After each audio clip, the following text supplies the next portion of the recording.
All right, welcome to our topic 2 blended learning activity. First off, we're going to talk about diversity and global cultures. Inclusion is a very important part of companies today. It just helps with a lot of things, like it helps eliminate cliques. Cliques form usually when people are from the same country or have the same culture, as they tend to stick together more than just group up with the group.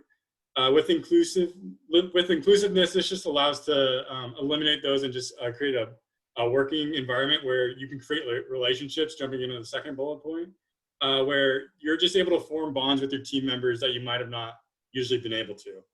It also just allows for people to be taught about different cultures and just be aware of different things and be sensitive towards those things as well. So it is a very important part of companies today. So some low context countries include the United States, Denmark, and Switzerland, and they're more direct and straightforward when they communicate. Although some high context countries include Asian countries and Arab countries, which include Japan, China, Iran, and Saudi Arabia, and they're more aware of the way they communicate. And the significance of this in business is for managers to understand the ways of communication and to be aware of the cultural differences between employees and different companies. Proxemics is the cultural difference in space. For instance, Japan is more close-knit and they like small spaces, although the US, we appreciate our distance and large amount of space.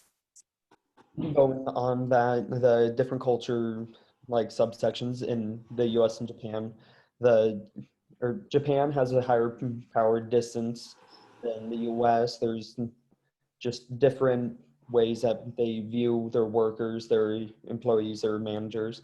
The US also has a more collective mindset. They like to get more input from people.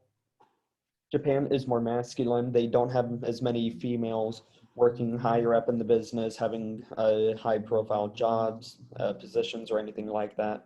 The US has a higher uncertainty index. Japan's more long-term goal oriented, so they like to plan out longer than US. US is more short-term, but the US is also more indulgent with what they do. All right, jumping into globalization and international business. First off, just effects of globalization that we might see as citizens. The two biggest being cheaper products and less job opportunity. Cheaper products we see more as companies go to countries with a competitive advantage in whatever they're producing. This just allows them to produce it cheaper and to just be able to ship it in and to save money. Also, just less job opportunity. This is caused because companies are leaving for those competitive advantage countries and taking the jobs with them. 5 reasons that companies should pursue international opportunity, though, are, like I just kind of mentioned, competitive advantage in different countries, allowing them to produce cheaper, as well as just hire people at a wage cheaper than what you might be able to in the US. Also, just new markets. Expanding to internationally just allows you to reach new people and sell products to those new people. So you would be gaining customers. An improvement in reputation. When you're going international, your name becomes more well-known. You become more of a household name and you just reach more people. Also, just new talent opportunities.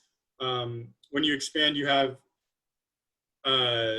the opportunity to hire new people that can bring in new ideas and decisions that will further the growth of the company.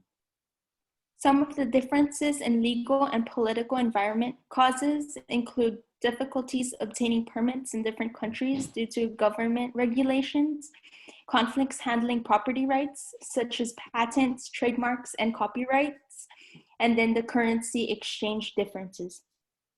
Some business challenges you may run into while going global with your business is like corruptions, sweatshops, and even some child labor, depending on what you do to outsource your labor.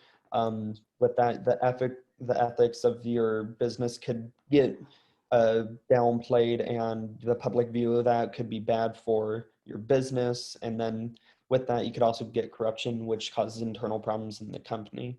And then some competencies of like global managers, what they may need is knowledge of the other countries that they're going into, cultures and customs, and possible language barriers.